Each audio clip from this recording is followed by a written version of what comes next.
I met her during my solo vacation. We seated next to each other on the ferry, and later reunited at one of the few tourist spots on the island.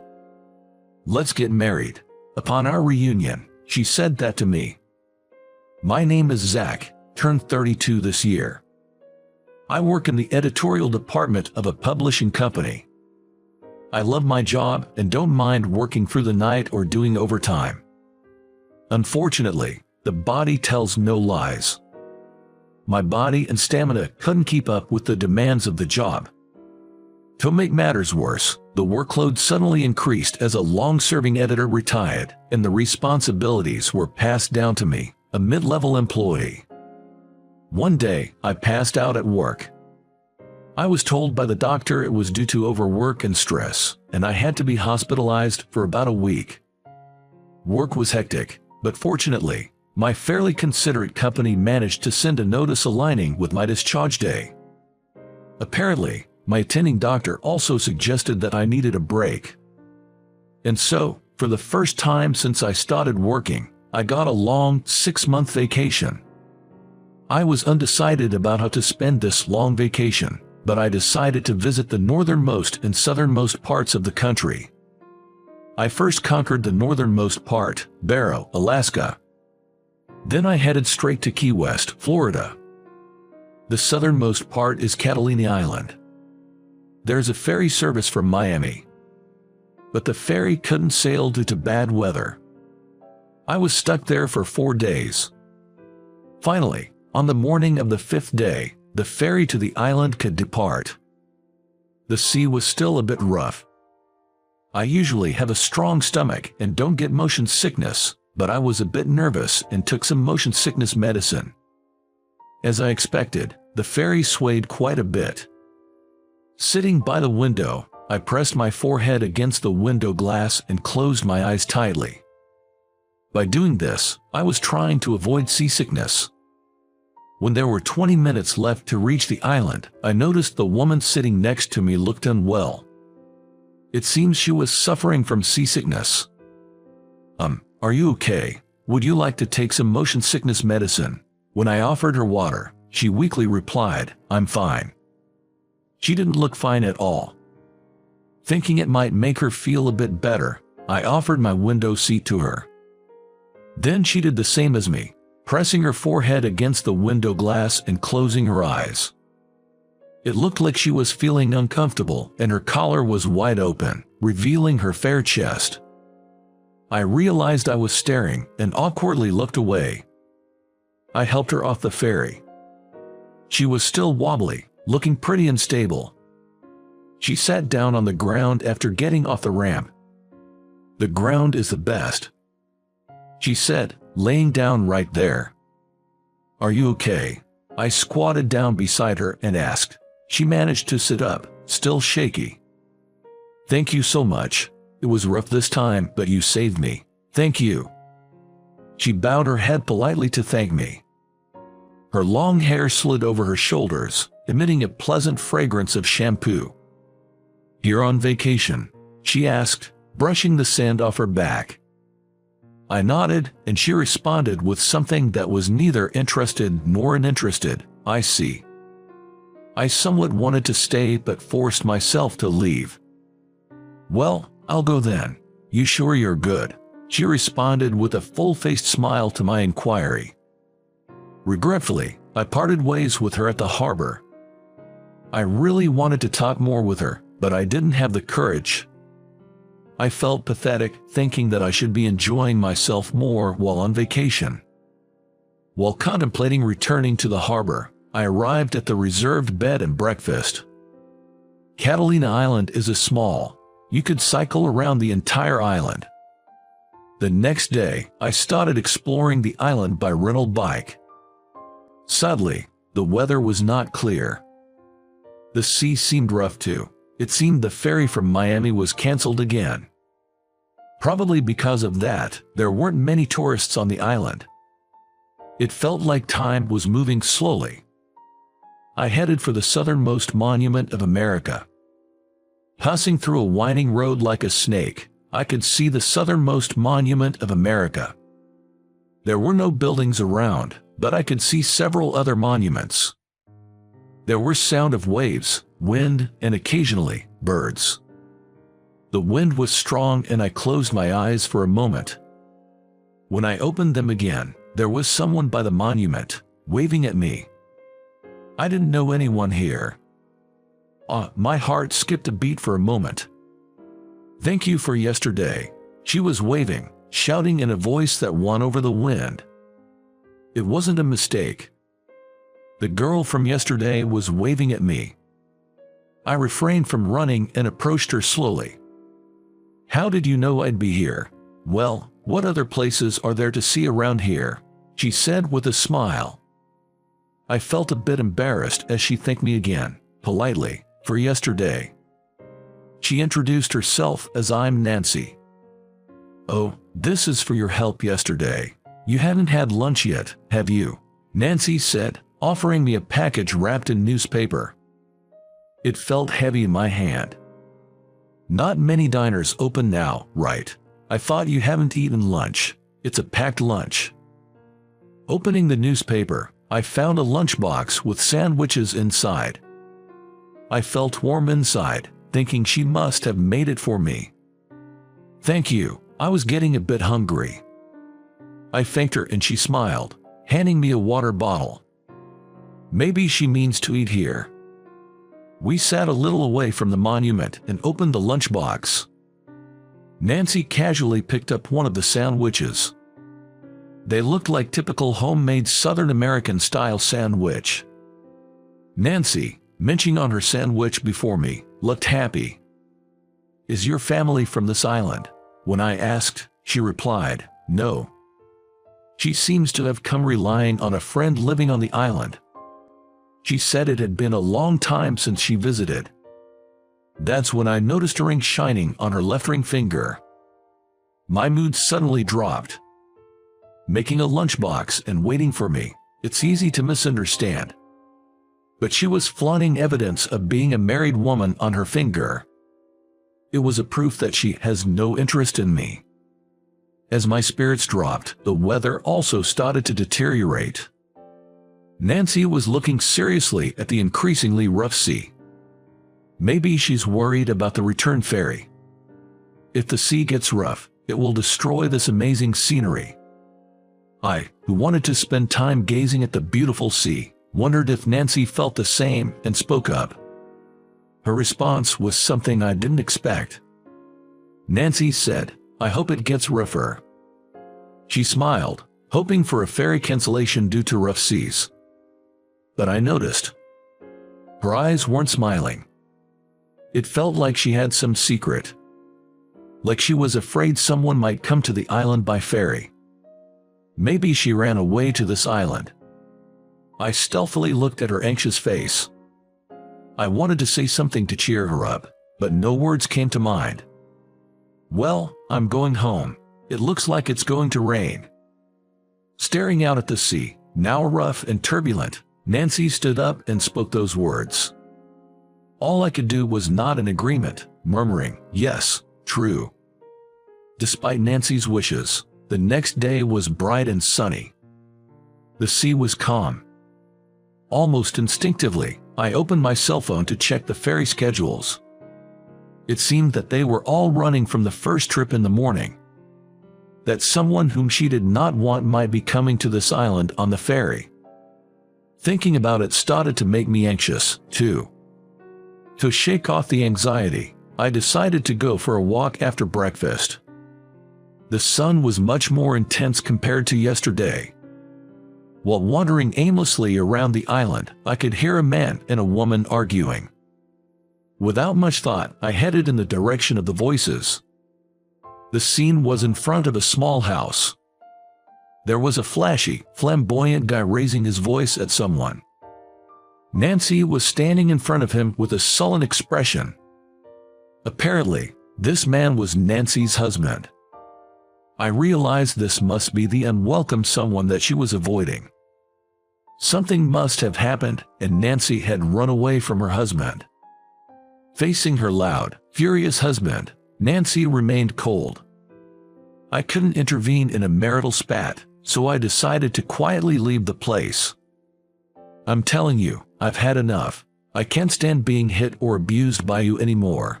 Nancy's voice, which was calm initially, was getting increasingly louder. Hearing her speak about being regularly abused, I stopped in my tracks. If her husband was violent towards Nancy, I felt I had to intervene. Just shut up and come back home. You are making me chase you all the way out here. Her husband's shouting became louder and louder. I suddenly noticed a flashy woman wearing sunglasses sitting in a car that he apparently drove here in. She was watching the quarreling pair from the car, looking bored. You came all the way here. What were you thinking? Bringing your affair partner to take your wife back? Planning a romantic getaway on the side? Nancy pointed at the car as she spoke. I see. The woman in the car seemed to be the husband's mistress. Things were starting to feel complicated. That's it. Please, let's get a divorce. At this word, her husband reacted. His face turned bright red, and he tried to drag Nancy by her arm toward the car. It hurts. Let me go. Are you planning to lock me up again? I'm not a pet. Let go of me. You should just wait for me at home and shut up. Don't think there's any more happiness in this world. I couldn't just stand there and watch. I had to step in between them and knock his hand away. He suddenly gave me a suspicious glare as I interrupted abruptly. Leave her alone. She doesn't want this, I said to him, shielding Nancy behind me. He clicked his tongue, asking, Who are you? I replied that I was her friend. I told him that I had heard their conversation, and it's wrong to forcefully take her home when she is refusing to do so. What the heck? Aren't you having an affair too? Do you think you are in a position to say anything about my affairs? Apparently, he misunderstood me as Nancy's lover. He laughs, making fun of Nancy. Moreover, he began to berating Nancy and said, This is what you get with such a flirty woman. Don't speak so ill of her. I couldn't keep calm anymore, seeing how he insulted her. He reached over my shoulder and grabbed Nancy's hair. Nancy, being pulled forcefully by her hair, almost toppled forward. It hurts. Let me go. He pushed me aside and tried to take Nancy away. To be clear, I'm not the fighting type. I'm terrible at confrontations. But this is not the time to back down. I got up and took Nancy back just before she was made to get into the car. I quarreled with her husband next to the car. Nancy stepped in between to separate us. I am divorcing you. This time, it was my turn to be shielded by Nancy. With her arms spread out, she was staring him down while shielding me behind her. What will you do after divorcing? Marry this guy, he said with a mocking tone. The next moment, Nancy turned around, smiling warmly at me. And looking into my eyes, she said, Let's get married. I was taken aback. But the words that came out were, Yes, gladly. I was astounded by our exchange as if we were in a fast food restaurant. But it seemed my reply was the right answer for Nancy. She hugged me around the neck with a big smile, saying thank you. Did you hear that? I've fallen for this man. So, I want a divorce. I've never met such a kind person. I can't be with you anymore. Hanging onto my neck, Nancy turned around and yelled back at him. I braced to be hit by him again at that moment. However, that moment never came. Because he, who had been so high-handed, collapsed at Nancy's words. He sat down on the spot, his shoulders shaking. I thought he was shaking with anger, but, to my surprise, he started shedding tears. Utterly astounded, I let out a dumbfounded gasp, staring blankly at her husband, who had started to cry out loud. It's rare to see a grown man cry out loud. While her husband was sobbing, Nancy was watching him with a clearly disgusted look. Then, she swiftly pulls off the ring from her ring finger and throws it at the weeping husband. Think crying will get you forgiveness? You really never grow up. Nancy looks down at her husband with a contemptuous gaze. I heard later it was always this pattern. He'd imprison Nancy in the house, using violence to ensure she met no one. Then when she'd lose her temper, he'd cry and apologize. He could have affairs freely outside. When Nancy brought up divorce, he flew into a rage and became violent. And he finally clings to Nancy, sobbing. No wonder Nancy wanted to escape. Even her husband's current fling, sitting in the car, was taken aback seeing him bawl. I remember when you were kind. This was the end of the road for a selfish man who thought a gentle Nancy would forgive everything. At Nancy's words, her husband's crying becomes even louder. I'll have my attorney contact you about the details. Don't ever come near me again, Nancy declared, leaving her sobbing husband behind. She tightly grips my hand and starts walking. When I look at her profile, she's firmly closing her mouth and staring ahead. Hey, did you really fall for me? I ask Nancy, who is walking and looking straight ahead. Nancy just answers, yes. I remember feeling the temperature of the hand I was holding rise slightly at that moment. So, I didn't ask any more. She probably wasn't lying. I was sure of it. Hey, let me say it too. She stops at my words and looks up at me with upturned eyes. Her eyes were wavering, seeming a bit anxious. It looks like she's afraid of being rejected by me. I've liked you since the first time we met. I think I will never forget Nancy's face turning red up to her ears the next moment. It's been 10 years since then. Nancy's fierceness back then was something else. I shiver just thinking about it. We're visiting this Catalina island, the place where we first met after a long time. Brings back memories. Next to me, Nancy, with my wedding ring shining on her finger, says this and smiles. I honestly tell her that seeing the ring on her ring finger back then had completely bummed me out. Nancy teases me with a really and a playful laugh. What happened to the ring that you threw away? That ring. It was embedded in the ground. The next day, Nancy said she found the ring embedded in the ground and stepped on it. She laughed uproariously, saying it might come out if dug up. Immediately after that event, we hired a lawyer and proceeded with the divorce process. Her ex-husband wouldn't agree to the divorce, so in the end, it came down to mediation. I wanted to marry her right away, but the divorce took about a year to finalize. I officially proposed to her the night the divorce was finalized.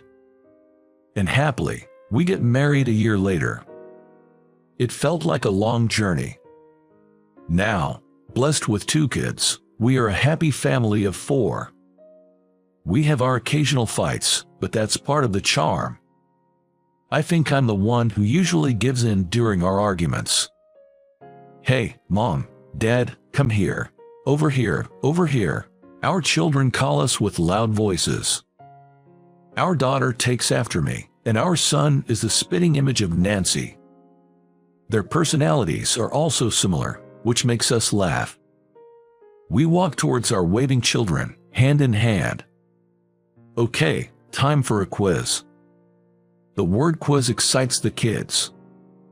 So, what kind of place is this? My question is met with voices of dissatisfaction from the kids. It's too easy and not interesting, they complain. Then our daughter snorted and answered. Don't play dumb. It's the southernmost part of America, right? I told her with a composed face, no, that's not right. And once again, there are boos from the children. This is where your mom first let your dad taste her homemade lunchbox. My daughter hits my knee in frustration as I speak jokingly. We didn't know that. The children unanimously voice their complaints. Next to them, Nancy, looking a bit guilty, is smiling. What? I sense she has a secret. Then, scratching her head, Nancy said, actually, that lunch was made by my friend. A truth I learned after 10 years. The kids roll over, laughing hysterically. The beautiful memory shatters, leaving me stunned for a moment. So this is what they mean by truth is stranger than fiction. Come to think of it, Nancy was bad at cooking. I didn't notice about that lunchbox until now. I guess I was just head over heels for her.